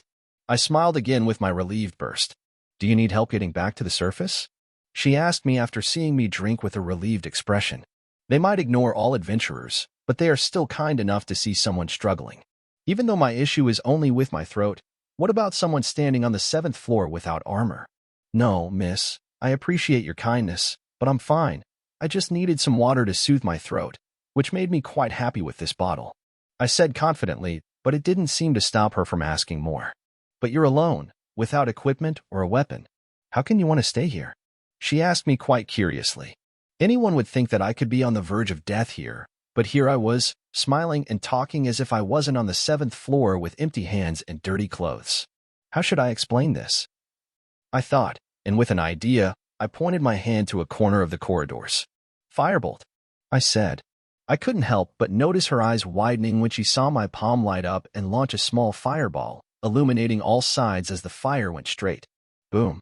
The small explosion was heard and seemed to alert other monsters in the area because, as I stood here for a while, some were born in the nearby corridors. Such a fast casting magic. She couldn't help but exclaim with surprise. Such magics are rare, even among mages, as they are more suitable for adventurers focused on agility, like A's, who also looked surprised. As you can see, miss, I can take care of myself. I'm a quite capable mage on the early floors. Besides being a bit tired, I can take care of myself, but I appreciate the concern. Not everyone extends a helping hand to someone in this damn dungeon, I said. Well, I guess you're right. Anyway, let's continue our way to the surface. She said, but not before studying me first. May I know your name and family? She asked. Well, I could say, but isn't it polite to introduce yourself before asking someone to introduce themselves? I said, making her a little stunned. Well, I thought you would already know me. She said awkwardly. ***, my name is Riveria Joes Alf, executive of the Loki family. Beside me is Ace Wallenstein, my pupil. She said, well, I am Lucius Drakenar. As for my family, I can't say right now. Maybe next time we meet, perhaps? I said, as if I mentioned being expelled, it would be bothersome to explain my situation, and I am not interested in the Loki family. If by chance she thought I could join with my magical talent, I would have to come up with an excuse. Yes, the Loki family would be a good option to join and protect me, but I value freedom, and I don't think Finn would be so open to the idea of having a lone wolf among them. She found it strange that I didn't mention my family, but decided not to ask further. Ace, beside her, in addition to being surprised by my spell, remained silent and expressionless, simply listening to me and Riveria conversing. So, let's continue. I hope you'll be fine, she said. Before you go, let me ask, if it's not too much trouble, do you happen to have any spare bags to collect crystals? I asked with a forced smile, not wanting to impose too much on them, but I needed it. Okay, we have one here left over. She said a bit suspiciously. If I had to bet, I'd say she's wondering what happened with other crystals. Leaving them in the dungeon after killing monsters is a crime, as if other monsters eat them, they can evolve into a variant. I thought, it seems I need to carry some crystals, as people might report me to the guild, which would bring a lot of trouble to explain. Once she handed me the bag, she said, anyway, let's go now, until next time, Mr. Lucius. She said as she prepared to turn around, and Ace followed her. Yes, thank you, Lady Riveria. I have a slight feeling we'll be seeing a lot of each other from now on, not that I have anything to complain about. I smiled with my best smile. She looked at the bold adventurer a bit surprised, but soon her expression returned to a neutral one, and she simply nodded and began to leave with Ace by her side. Anyway, I don't expect to attract much attention. Maybe Riveria will mention this encounter, but I doubt it will catch Loki's attention. Casting high-speed magic for a human may be unusual, but nothing too extraordinary. And I only showed one spell. My secrets are much deeper. I rested for 20 minutes while drinking some water I had received. Now I was ready to go back and was sure to encounter a white rabbit, which should be in mine 0 right now. But as I started climbing between the floors, I began to reflect. Maybe I need a family. This encounter with the Loki family girls led me to this conclusion, because even though my fauna receives automatic updates, I still need an organization/family behind me to make it more difficult for someone to want trouble with me and my secrets. Chapter 06, Meeting Bell. Dungeon, 5th floor. Walking calmly as I cast some of my spells at every enemy that appeared, it didn't take long to quickly return to the 5th floor. I collected all the crystals I could find, not selling them back to the system, and filled the bag I received from Riveria. I was satisfied that I would finally have some money. I passed through almost the entire 5th floor until, unsurprisingly, I encountered 2 individuals of different genders in a room on this floor. You might think they were up to something malicious since it was almost dawn, and there were hardly any adventurers left in the dungeon. I have to say that these 2, in particular, are the most innocent couple in the city from my point of view, especially for a relationship between a man and a woman. One is so shy that he startles easily, and the other is quite clueless. Ace noticed me, but I continued on my way. I just greeted her briefly with a nod as I passed by the blonde who was giving a white-haired boy a place to rest his head on her thighs. I wonder what concept is it that makes anime characters act in such a way, with strange behaviors and solutions. It only misleads teenagers who have never spoken to the opposite sex before. These meticulous details of care hardly help in a real-life relationship. I continued on my way and ascended to the 4th floor, where I found some magic stones on the ground, but there weren't many. I bet Riveria collected them when she passed through here since she knows the risks, but I found a few and picked them up to put in my bag. A little later, as I was finally leaving the first floor to head to the surface, a frightened bell crannel passed by me at high speed, making me start to wonder if he wasn't actually a rabbit. The poor boy was scared just because Ace was near him. "Adventurer, sir," I quickly shouted, catching his attention, and he looked at me for a moment. Then, like a switch, he remembered me and showed a very surprised reaction when he saw that it was me who was calling him. You're the one who gave me that grimoire?" He began to cry after declaring that. "That book? It was a grimoire," I said, smiling a little, blatantly lying, but Belle would easily fall for my words. "Yes, sir. You gave me something so valuable, I can't repay you for it. How could you give me something so precious? And I used it." He began to cry even more now. I don't know if it was because he thought it belonged to Seer or to me after I gave it to him. "But adventurer boy, that book was yours. I just returned it when I bumped into you," I said calmly, raising an eyebrow at him. "I guess you're right, but still, thank you for returning it, even though it was very valuable," he said, and saw the valise bag I was carrying, with some of these stones I picked up on the way from the first and second floors. Belle had the recklessness to drop several monsters without picking up the crystals while excitedly testing his firebolt magic. But I didn't waste those leftover crystals. I'm penniless, so I didn't deny what I saw on the ground, and I'm not ashamed of it. "Are you an adventurer? What's your name?" "By the way, I'm Belle Crannel from the Hestia family," he said, curious, as we were by the dungeon gate and hall, in addition to the crystal bag. "I'm Lucius Drakenar, but currently without a family," I said calmly. "Without a family?" He wondered, confused, but I ignored it for now. As we were passing through the hall to the gate, I saw that guard who tried to stop me. He stiffened when he saw me with Belle. Despite the dirt and dust I had accumulated during this brief trip to the dungeon, my clothes were intact, showing that I was clearly fine and didn't need any of his regulations. "Hello, Mr. Guard. I wish you a good night and excellent work," I said, taunting him with a satisfied smile for provoking him. But he didn't respond, just gave me a hard look. Returning to Belle, who was confused by my interaction with the guard, I spoke to him. "Belle, in response to your earlier question, I had a problem with my old family and left them." "I don't have a fauna at the moment," I said. "You seem to be quite strong, Mr. Lucius. I believe you'll easily find a family soon," he declared after hearing my situation. I thought he might invite me to Hestia for a moment, but I was mistaken. "I hope so, Belle. Now, let me ask, can I take a bath at your place?" "I'm a homeless person, as you can see," I said with a smile, showing my tattered and dirty clothes. "Yeech," he exclaimed, that surprised expression I always saw in the anime. I think I broke the boy with my carefree character, or maybe because a homeless person was returning from the dungeon with a bag full of magic crystals. He's only seeing a part of what I obtained. If he knew that I actually sold almost all my crystals to the system, I'm sure it would be twice what I have now, I thought to myself. "So, Belle, can you take me to your house for a quick bath and maybe a night's sleep if your goddess doesn't mind?" "I'll be gone by the early hours of the day," I said, insisting as I noticed he hadn't responded yet. I might be taking advantage of his kindness, but I needed a bath after a week of living on the streets. In the first few days, I bathed in the square fountain, but a housewife saw me early in the morning and shouted for some adventurers, calling me a pervert or something, while I was just in my underwear at the fountain. Of course, I had to run as fast as I could. If the adventurers had caught me, they would have taken me to a god eventually. So, out of fear of jeopardizing my mission, I never returned there. People might wonder if I feel anger toward my former family after everything I've been through. If they were to ask me this directly, I'd give a resounding no. I don't feel anger.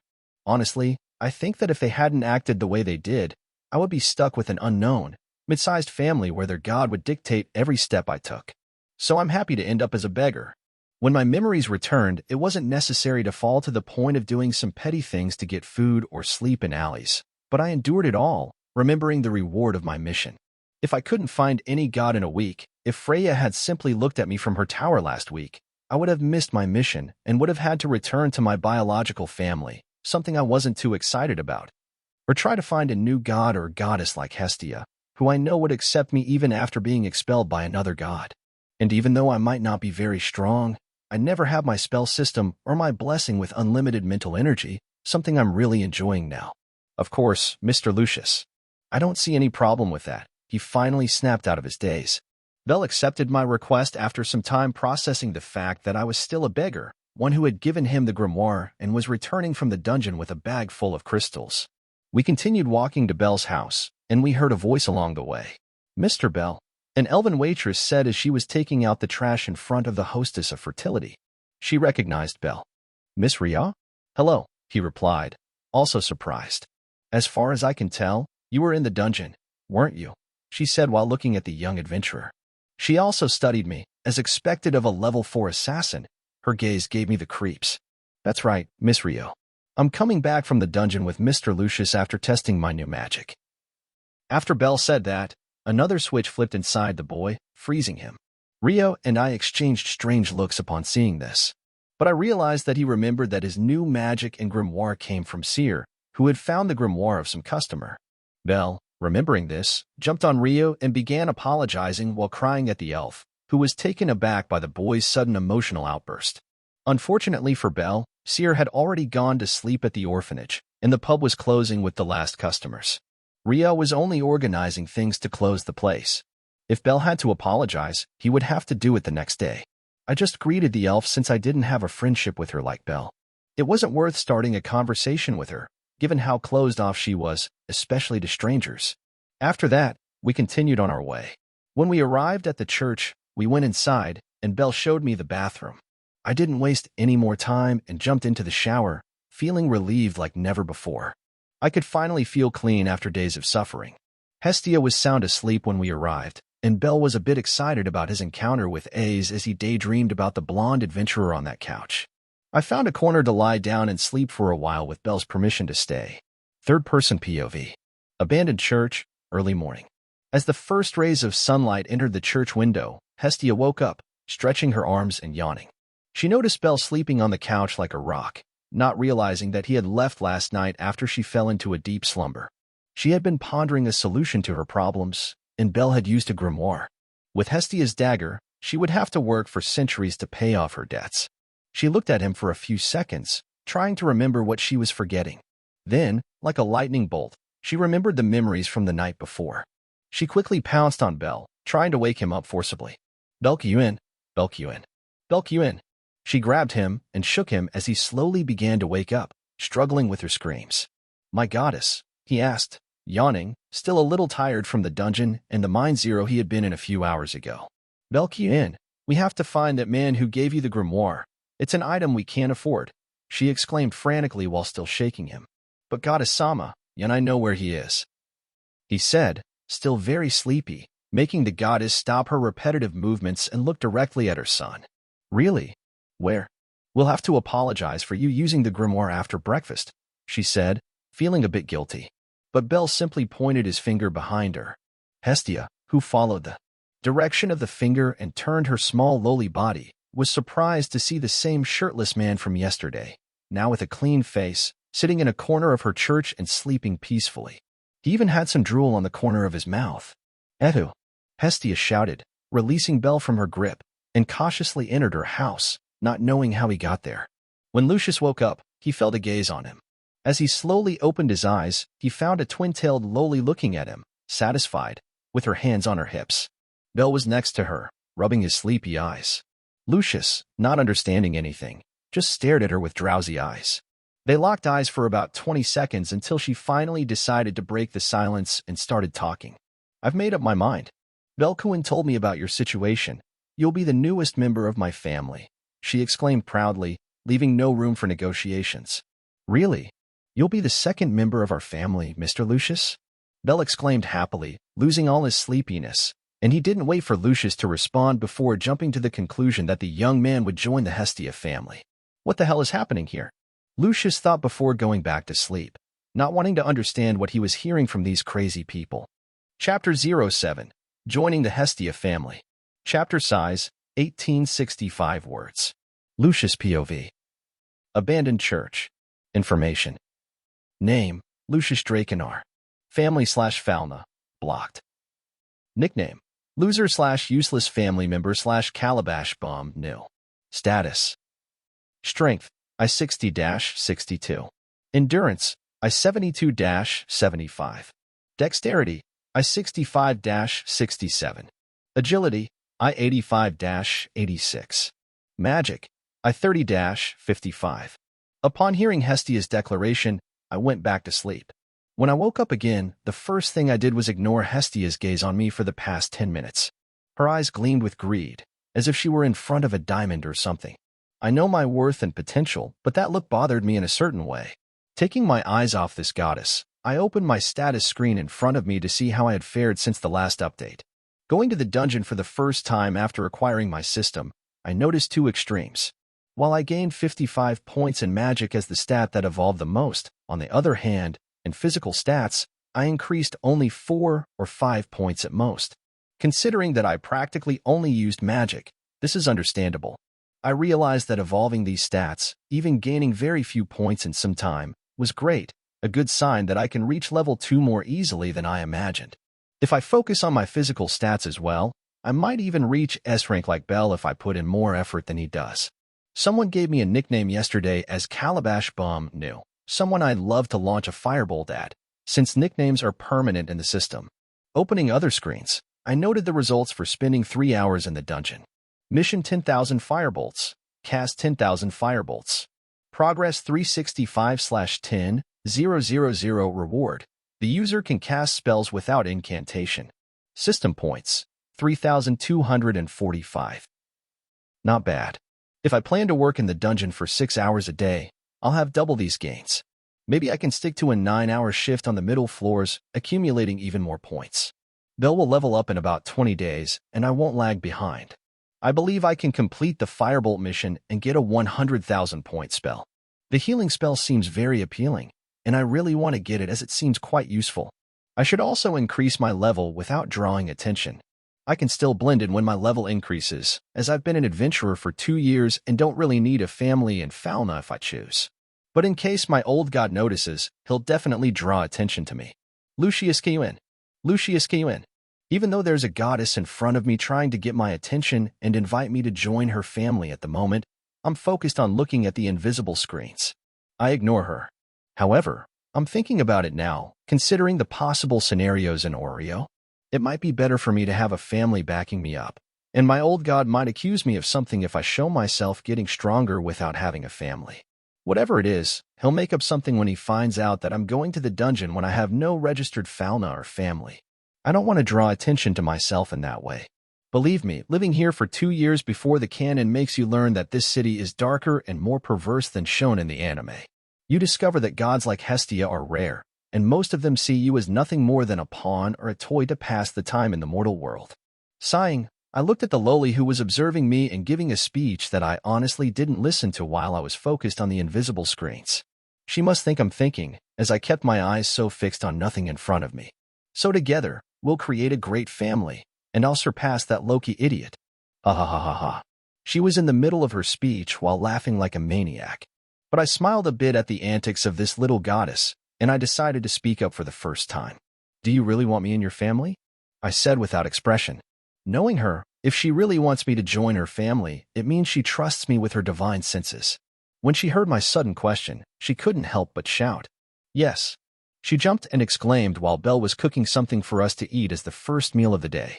Looking at the excited goddess, I thought about a few things and laid out my terms. So, swear that you won't reveal any information about me or ask about me. Make an oath that I won't be treated as your plaything, and that you'll let me decide how I'll act in the dungeon, whether alone or with Belle, of course, as long as I don't commit any crimes. And I'll help the family in any matter they need within my capabilities. I stated my terms directly. She was surprised by my terms. Even Belle looked at me with his mouth wide open, pondering the great mystery that I am to them. But Hestia, analyzing my terms, found them quite reasonable. I seem to be somewhat special as her divine senses must be telling her right now. For as much as I would like you to form a fixed team with Belkuin, you seem like the type who prefers to be alone. But as long as you help him when needed, I can trust you. I promise to honor your terms, she finally said, but words alone aren't enough. I need concrete proof. These are just words, Goddess Hestia. I need a document for this, like a contract. I apologize for this, but these are my conditions, I said firmly. All right then. So, taking a sheet that would be used in the fauna from a corner of the church, she used her arcanum on the sheet. It shone like in the anime when Belle was in danger before the mutant Goliath invaded the 18th floor. I was surprised that she had the ability to create a contract so easily. When she finished shining, the contract was made, and she handed it to me. I quickly took the contract when it stopped glowing and began to read. Hestia is a very honest and sincere goddess, and that was reflected in the contract where one would expect various clauses and topics. Still, the paper basically boiled down to my terms, with a drawing of Hestia's smiling face in one corner of the sheet, marking her seal. I was again surprised at how she did this in just 1 minute, but she's a goddess. It must be normal, even though her behavior is often so childlike. Before we sign this, I have some things to tell you. I was expelled from my previous family over a week ago. Do you still really want me to join your family? I asked curiously. Why were you expelled? She was shocked because to be expelled from a family, you had to do something very, very serious. Even Bell had eyes the size of 2 tennis balls when he heard this. He didn't know that detail, but I'm sure he thinks I'm a reasonable person. I've always been talented, but my growth rate was always limited until recently. My old god didn't look kindly on it, so I had my fauna removed. There's a possibility that I might not grow in your family either. You should think about it before making a hasty decision, I said, looking directly into her blue eyes. Is that? Yes, I accept, she said determinedly, clenching her fists as if making the right decision. That's it. I asked in shock at how easily she accepted. Because you're not lying, she said firmly. Gods can distinguish truth from lies. Even though I unlocked the limit of my potential yesterday, I didn't lie when I talked about the possibility of not growing even though I can still stop my level from increasing if I never go back to the dungeon, right? So, I didn't lie. I said that to test her. I wanted to see her determination regarding me because I've met some gods that made me rethink how everything isn't as colorful as it was shown in that anime. Another thing, I'm doing this as a test, but there's a possibility you may not be able to put a fauna in me, I said, surprising her. How? Why? She asked. Because I no longer need a fauna. I can evolve and level up without a god constantly updating my status. I can do it without a god's help, I said sincerely, as I have the system. I'm not sure how it would react to Hestia's blood. Ehu! Belle exclaimed next to her. Is that possible? She screamed hysterically. As I said, I'm special and wanted you to create the contract for this. We'll sign it even if I can't have your fauna. I represent the Hestia family even without your fauna. I finally said where I wanted to go. Belle was still shocked, but Hestia seemed to accept my words with an open mouth, just nodding. Okay, she said as she picked up the sheets again and signed them. I took my part and signed as well. Then the sheets glowed and disappeared, and the contract was done, something not even the gods can break. Belle had heard all of this without any contract, but I didn't mind much. He may be naive at times, but he's still protective of his family's secrets and knows how important it is. Now that we had our terms, I went to the couch where I lay down after removing my top. Hestia also didn't seem to want to waste time, and, with a pin, pricked her finger to draw blood. I watched curiously to see what would happen next. When I felt her blood, a notification quickly appeared in front of me. Fauna detected. Linking to Hestia. Error. Fauna is being forced. Error. Fauna from Goddess Hestia. Error corrected. Absorbing Hestia's fauna. What is this? Hestia cried out behind me. Did you see that too? I asked, a little surprised by the messages. Yes, several messages, and I saw your past. She said cautiously on the last part, and I quickly looked at her with somewhat cold eyes. Don't say anything about that. I don't want to hear anything about my life before Orario. I snapped at her, something very improper to say to a goddess, but I couldn't help it when anger took hold of me. She looked at me still cautiously. I didn't receive your fauna directly, but I'm still connected to you in some way. I said after a sigh, trying to change the subject. I noticed that too. Haha, she said with a nervous laugh. Belle just watched without saying much. There was a lot going on there for him to process quickly. Getting off my back, I looked at the status screen and the one line that had changed. Family/fauna, Hestia. Chapter 08, Clothes/Demeter/Guild. Lucius POV. Abandoned church. Now I'm officially recruited to the Hestia family, I said with a smile to lighten the slightly tense atmosphere. That's right, we should celebrate, Hestia said cheerfully. Yeah, exclaimed Belle from the other side. Let's do it tomorrow night. I want to buy some clothes for myself because I only have these dirty ones I'm wearing. I lamented a bit in my voice. Okay, we'll buy some clothes while Belle goes to the dungeon alone today, she said, and Bell nodded. After eating some of the things Bell prepared, he got ready with his guild armor, and we left the old church. In the end, we split up. Bell went to the dungeon while Hestia and I headed to the center of the slums. We had some time before she started her work at the potato cart, so she decided to accompany me. Lucius Kuhn, if you want to talk about something, it's healthy to vent, and I'd be happy to be your ear and help. It's my duty as one of my children. Hestia sat at my side, hesitating. I was tall at 6 feet 1 inch while she was a lowly, so to the eyes of others, it would seem like I'm standing beside a daughter at a certain distance. Thank you for your words, Goddess Hestia, but I'm fine. I'd like to put this subject to rest if possible. I spoke a bit more firmly to indicate that I didn't want to talk about anything. Knowing that Hestia knew about my life in the Empire leaves a bitter taste in my mouth. But something finally improved my mood. In the first store I went to, I managed to trade my poor appearance for decent clothes with some money Belle had left for me. I suffered some prejudice because I was still wearing dirty clothes, but with Hestia by my side, I managed to make my purchases. We then went to other stores so that I could have at least a decent wardrobe for now. We spent some time together. I wasn't Belle, so Hestia behaved without her childish side, seeing that I had a more mature demeanor. Now that I was in decent clothing, some older women looked at me with interest, and I couldn't help but notice. Am I the Belle Crannel of the MILFs? I thought to myself, laughing about it, but I soon had my thoughts interrupted by a new voice. Hestia, didn't you have a date a few days ago? Are you already going out with another guy, although he's taller, older, and totally my type? The voice sounded behind us, and when we turned around, she said the last part after seeing me and started yelling her phrase as she approached where I was. I was equally surprised. She had divine beauty with almost orangish blonde hair, a sensual body in her dress, a beautiful face, mouth, and a huge sugoi dekai. She was a goddess friend of Hestia's for thousands of years in the heavens, I believe. She's known as the goddess Demeter. Demeter. It's not what you think. He's my new son who joined today. I'm just helping him buy some new clothes. Wait, what's with this totally my type thing? Protested Hestia. Even though we had known each other for only a few hours, even if she really liked me as a son, her love interest had always been Belle. Not that I cared about that. In fact, I'm not interested in any girl other than the Emerald Elf from the Loki family. But still, she didn't like how Demeter flirted with me when she looked at me. On the other hand, maybe now I could be interested in Demeter for some fun, seeing her divine beauty, not to mention her huge bosom, with almost half of it showing. The woman in front of me somehow saw my interest with her look. When she walked quickly to us, she just pushed Hestia aside with her butt, and I wondered how she did that as I looked at what she did, making the poor lowly goddess fall to the ground a few meters away. Demeter, what are you doing? Hestia was indignant at her friend's actions. Hello, young man. My name is Demeter, a colleague of your new goddess, straight from the heavens. But I'm quite surprised. I must say that Hestia has been very well accompanied lately. That even makes me a little jealous for not having a son like that, she said, pretending to be sad while putting her ample bosom close to me. Hestia on the ground watched this scene with wide eyes because not even with Belle had she been so bold. Pleased to meet you, Demeter.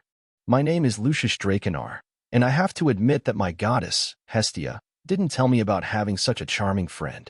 I wonder how she hid such an attractive detail. I said with the most seductive smile I could muster. Maybe I wasn't so good at the art of seduction a week ago, but now, with the memories from Earth, I had a good game here due to my casual encounters in my previous life. You're quite charming, Lucius. I didn't know there was such a mortal in Orario. Her eyes were sparkling with desire. Come on, Lucius, admit it. I'm a handsome young man and a MILF slayer, be it a mortal or a goddess. Ha. I asked myself internally, not worried about getting any answer. But since you like it, why don't I show you more about this detail you seem interested in? She said, blinking her eyes, trying to seduce me. She was bold, and it was working. I believe a conversation somewhere else would be more fitting, I said, still smiling. While we were talking like two animals in heat, we forgot and didn't notice Hestia anymore, who was a few meters away. Hestia seemed to be having a seizure without getting up from the ground since she fell when she was pushed by Demeter. She saw her son and her well-endowed friend openly flirting in public, and many people heard, and she was expecting something like that from her friend but not from her new son. She had never seen anyone as shameless as Lucius before. He didn't even seem to care whether her friend was a goddess or not. He was handling this like flirting you would do in a bar. Hestia was struggling to breathe. If only my Belle were like that with me. Hestia thought internally in frustration, taking her eyes off the shameless couple for a moment.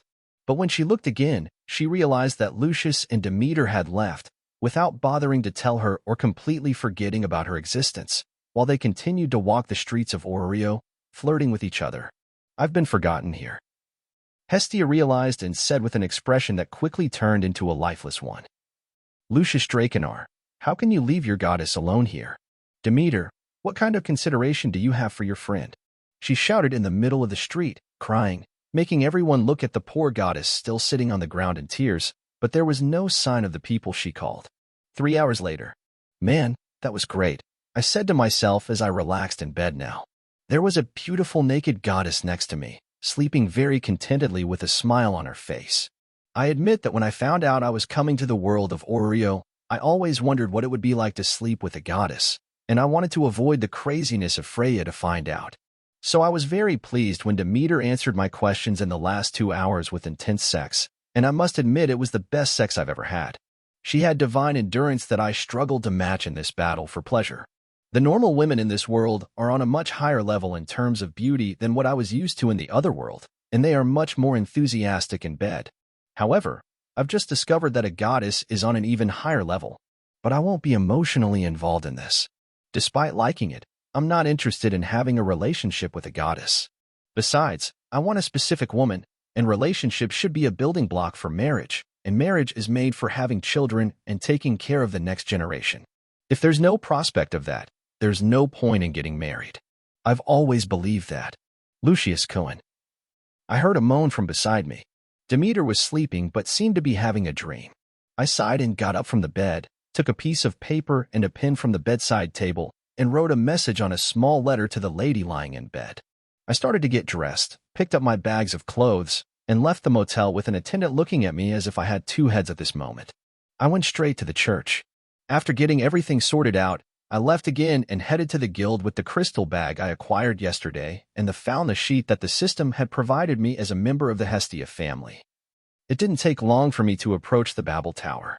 When I arrived at the guild, there were all the famous employees working here: Ina Tully, Misha Fayette, Rose Fanet, among other colleagues. But I chose Miss Rose's counter and walked over to her because she appeared to be the least concerned and the one who asked the fewest questions from this place, among other main reasons. Her counter was always empty because her cold gaze always said, "What are you doing here?" The main reason for choosing her was that she had been my counselor for 2 years, so I was more familiar with her than anyone else here. "Miss Rose, it's good to see you," I said politely, causing the half-wolfkin redhead to take her eyes from an expression of boredom to one of surprise when she saw me. "HM? Mr. Lucius, it's really you. I heard about what happened last week. I'm sorry about that. I even closed your file after the request from your former family," she said with genuine sadness. I knew that even in this ice wall, she also showed some affection, even if it was just a simple friendship. I cherish that beauty. I understand, and I don't blame you for it. You've always advised me these last few years. But I must say, if you still want to be my counselor, I would be very grateful," I said with a mysterious smile. You succeeded," she said, understanding where I was going. "Exactly, Miss Rose. I'm in a different family now. Would you like to reopen my file?" I asked, handing her the crystal containing the data of my fauna. 55 in magic. "You had nothing the last time I saw you," she said with genuine surprise. But I didn't say anything beyond my smile since she knew how I had difficulty growing, but I couldn't explain what was behind my sudden growth, could I? "Well, I'll reopen your file now that you're part of the new Hestia family. And I'd be honored to continue advising you, Mr. Lucius," she said with a smile, something difficult to show here with her usual character, "but we've been friends for years already." After completing this registration, I would start my journey to the top of this world. I thought to myself as I watched my counselor go to the archive room to retrieve my records. Chapter 09. Is it wrong to be a King Mage cosplay? Chapter size, 1901 words. Lucius POV. Guild. I was at the guild with Rose, going through all the necessary paperwork to officially become a member of the Hestia family. Once I finished, I didn't need to spend much time with her since my information was already registered. Afterward, I went to the crystal exchange section to sell my loot. I was pleased with the result after the attendant counted my stock. If an adventurer makes 3,000 Valis a day at their peak of level 01, I managed to make 6,000 in 3 hours, an exceptional result. I didn't even take a break, as adventurers often do at higher levels while hunting monsters. I also sold some of the crystals back to the system. Author's note: I'm establishing my own economy in this universe, considering how Belle struggled in desperation when Mamma Mia charged 800 Valis after a day in the dungeon in one of the early episodes of the anime. I believe an adventurer at the peak of level 1 making 3,000 Valis in 8 hours is a reasonable number. If you disagree, you can argue and try to change my mind in the comments. Now, leaving the guild, not without saying goodbye to Rose before I left, I headed to a tailor shop near the dungeon. It was a business that belonged to some god of parties or clothing. I wasn't sure.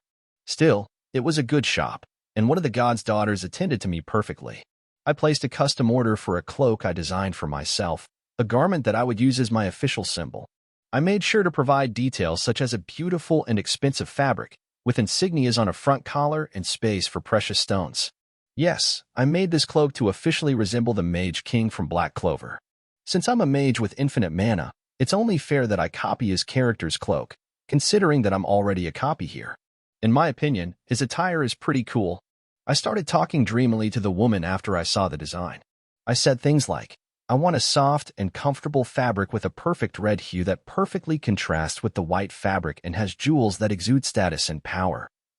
This earned me a strange look from her, but I was too lost in my dreams to care about that. My order cost me 50,000 Valis, and I would pick it up in 5 days. It was a bit expensive because the fabric was of high quality, not to mention the precious jewels. In the future, I knew I would order an even better one for entering more hostile dungeon areas. The fabric I wanted for the future is Drake's skin, which wouldn't burn or tear and would withstand even an attack from a level 6.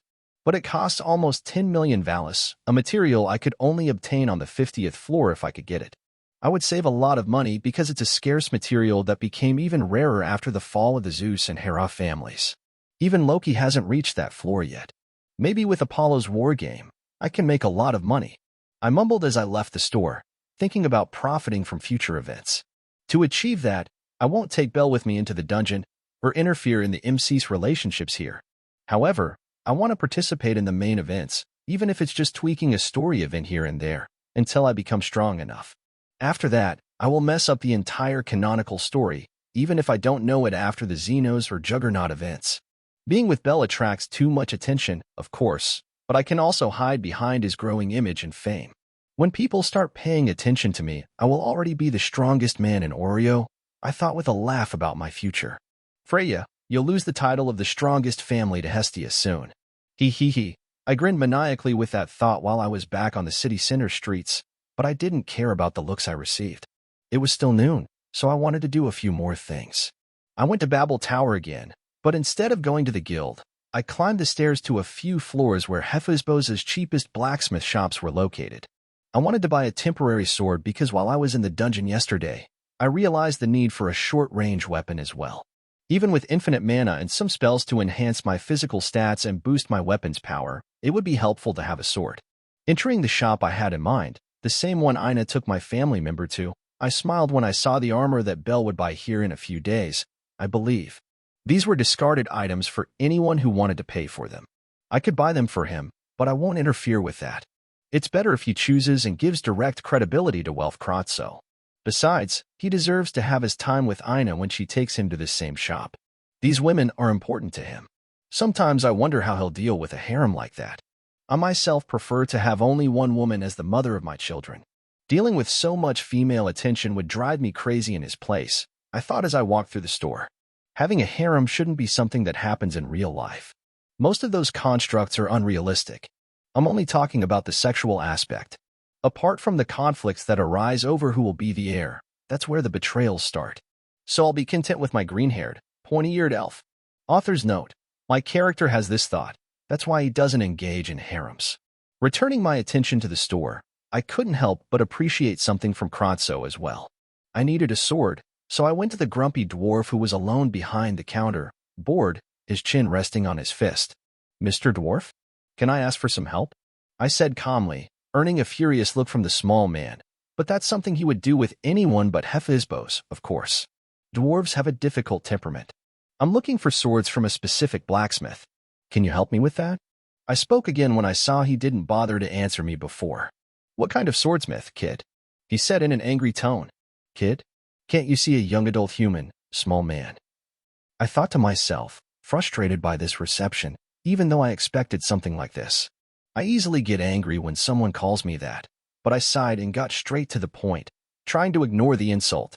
I'm looking for swords by Welf Kratzo, I said proudly, but was met with a strange look from the little man here. Welf Kratzo was known for some bad reputation within the Hestia family for some reason I couldn't recall at the moment, but his relationship with the entire Hephaestus family was complicated. Many questioned why he was among them, but Hestia was always clear that Kratzo had a place in their ranks. She saw the talent of his family in him. I wonder if it was love from the beginning, or if she developed it over the years. I know Kratzo has always been in love with her from the start. Per guys who fall in love with gods, I thought internally. Not that I'm against it, but it's challenging to maintain a relationship with someone who can't give you a child and who will outlive you. Isn't that a bit sad? Sorts of this. Are you sure, kid? Are you not in need of some medicine for your head? The dwarf said with undisguised anger, not liking a customer searching for a name that is cursed by all the blacksmiths in the Hephaestus family. Listen here, dwarf, or should I call you half-man? First, stop calling me a kid, and second, I asked you a question. Can you help me or not? This got on my nerves. This tone of mockery and anger was making me very eager to make him explode along with this place. I said in a cold tone, ready to fight this guy if he exploded, which was expected and happened. I wouldn't hold back. What did you call me, human? I'm a member of the Hephaestus family. You dare speak to me like this in my shop? He shouted. There was no one else in the store at this moment, and he was probably around level 2, so maybe about 15 firebolts in succession could finish him, I thought. Do you think I care who you are and which family you belong to? You just hide behind your goddess and insult anyone, thinking you're always right, half-man.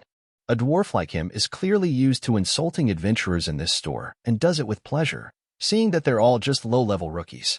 Because the shop is one of the cheapest in the entire tower, this is where all the failures of the tower's blacksmiths end up, a metallurgical trash dump, in other words. I'll kill you, he said as he grabbed a mallet from the counter. I didn't know how I would start this fight, but I wouldn't tolerate this bastard anymore. Myself in this world might have been okay with this before, but after my memories from Earth, I wouldn't tolerate this disrespect anymore. I simply returned his insults, and he threatened me. So I'm basically defending myself, and I will destroy him in the process. I took a few steps back and prepared to raise my hand and shout firebolt multiple times until he passed out. I'll make you go straight to de-insect. He taunted with a rage-fueled attack as he raised his battle hammer. I'm waiting, half-man, but I'd like to see if you have the same confidence in a few minutes, I said as if I were looking at a fool. When he raised the hammer, jumped and climbed onto the counter, ready to advance on me, but when our fight was about to begin, a voice interrupted us, sending shivers down our spines. What's going on here? A voice said, enunciating each of those words calmly, but the tone was as hot as a forge in a volcano. I didn't even need to look to know who said that, seeing the pale face of the half-man in front of me. Now I wonder how she ended up here personally in this dump of all places in the tower and at this exact moment.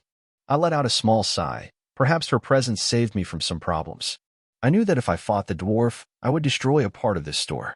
Even though I was grateful for her presence, I wouldn't hesitate if I had to fight, because that's how I am. Hephaestus, I said, somewhat curious, as I turned to face the beautiful woman with an eye patch, who stood there with her arms crossed, looking at both of us. Chapter 10. Hephaestus / the name of the Kratzo family. Lucius POV. Hephaestus's shop. I'll ask again, what is going on here? It was the same question she asked before, but even I had to be careful with her tone now. We're talking about a goddess who might not have one of the strongest families in Orario in terms of strength, but certainly one of the most important, if not the most important, in this city. How do I know this? Take the Hephaestus family out of the equation, and you'll see Orario descend into chaos. This rude human has offended the prestige of our family and is causing a disturbance, said the dwarf, who was still a bit cautious in the presence of his goddess, but there was still anger embedded in every word. Ha ha ha ha. I couldn't help but laugh at the idiotic dwarf in front of me. If offending your family is saying that you're a coward who hides behind the name of your goddess to insult people, then I admit, I offended this goddess in front of us, I said, pointing a finger at the red-haired woman crossing her arms. I said with a mocking tone, leaving his face red with anger.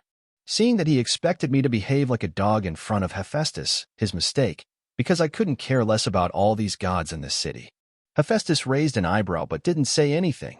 She knew she could beat me and kick me out of here in seconds because I know she always walks with that bodyguard of hers when she's not on an expedition, the brunette who is the commander of her level 5 family exploration team, Tsubaki. She must be behind that door she just passed, and if she's not there, I'm sure there's someone at level 3 or 4 there to protect Hephaestus. How did this start? She finally spoke, and I shrugged in response. I asked a particular blacksmith to inspect your swords, and this half-man here freaked out like a kobold in heat. I invite you, Goddess Hephaestus, to ask the name of the blacksmith I asked to inspect your swords, and you will understand how ridiculous your reason for anger is.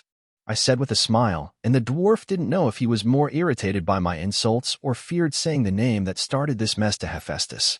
Could you stop offending my family? I would like some respect, she said, and her voice resonated with a certain anger. I know I'm stepping into this goddess's blacklist now, and maybe I can die here if I cross more of this line, but I wasn't going to let this dirty dwarf say whatever he wanted just because his goddess was here. After the subtle threat, she turned her head and looked at the dwarf still on the table with the hammer. So, Mr. Clare, what was the blacksmith that this client was asking about? And that started all this. She finally asked. Welfkratzo. Hephaestus-sama.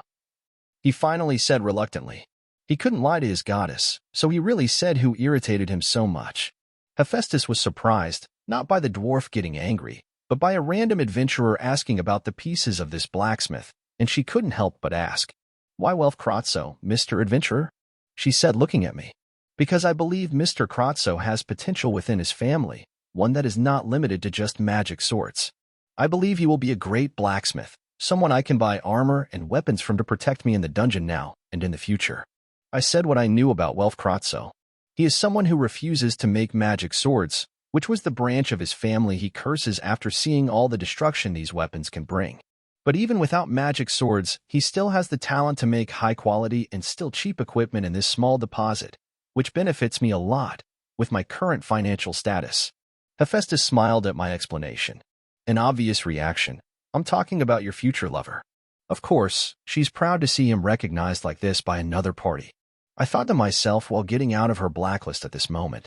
But I couldn't say the same for the dwarf. However, he decided to stay quiet, as speaking ill of Kratzo in front of Hephaestus is a taboo in his family. This is very curious. May I know your name and family? She asked me. I'm Lucius Drakenar from the Hestia family, Goddess Hephaestus. I said. The brat managed to get another member for her family? She said, genuinely surprised because Hestia had been with her for a few days making Belle's current knife. She had no idea about Lucius as a new member yet. I joined her family today, so it's quite recent. I declared. I see. Interesting, she concluded. Follow me then. I'll show you the section where your work is. Following her, I finally saw the equipment I'm looking for with the Kratzo name emblem drawn on them. Thanking her, I began to look for the best sword for me. Unfortunately, there wasn't a katana, the type of sword I like the most, but I was satisfied with one I found here. Finally, I picked it up and took it to the counter, paying with just 3,000 valis to the grumpy dwarf. As I left, I didn't forget to say goodbye and thank her for the divine help. Thank you, Goddess Hephaestus. I smiled and walked out the door. Third-person POV. A few seconds later. What do you think, Tsubaki? Hephaestus asked after seeing the slightly older man than Welfkratzo leaving with the purchased sword. He seems ordinary in all senses, Hephaestus-sama, but there's something deeper about him, something impossible to discover even for me. His physique and even his magical quantity are common for a newly leveled one. But my instincts tell me to be a little cautious, said her stronger daughter and captain of the family, who appeared by her side before uttering those words. She had been in this room the whole time, without Lucius noticing. Tell me again what you foresaw before we got to the shop. Hephaestus asked, recalling what Tsubaki quickly alerted her to as they approached the room. It was then that she had to hurry and stop this pointless fight. I felt that if we didn't get to this room as quickly as possible, the entire floor would start to enter chaos and slight tremors with explosions would come from this shop. Well, this shop would be destroyed, she said with her ability to foresee some futures through her level 5 instincts. Did that brat manage to find another hidden gem? Hestia has damn luck, Hephaestus said to herself while her 2 children were still present. Now, Mr. Clare, can you tell me why you started a fight with an adventurer just because he was seeking equipment from your fellow Kratzo? She said with a bit of undisguised anger, and the dwarf began to break out in a cold sweat for what would happen to him. Seeing that he was largely at fault in a senseless fight, even though the other party was quite rude as well, it wasn't every day that he encountered such a cheeky newcomer, especially one who wasn't intimidated by the name of his family, or worse, by the presence of his goddess in front of him. Still, he would make the kid pay one day. For Hephaestus, the event/fight here was a big surprise. She came here precisely to look at Wealth Kratzo's equipment, since it's the only shop used to sell weapons and armor with the Kratzo symbol in the tower. She has always been concerned about the talent of her red-haired son, and is very cautious about how her family treats the young blacksmith. But she was happy that his work began to be recognized by adventurers seeking his name specifically now.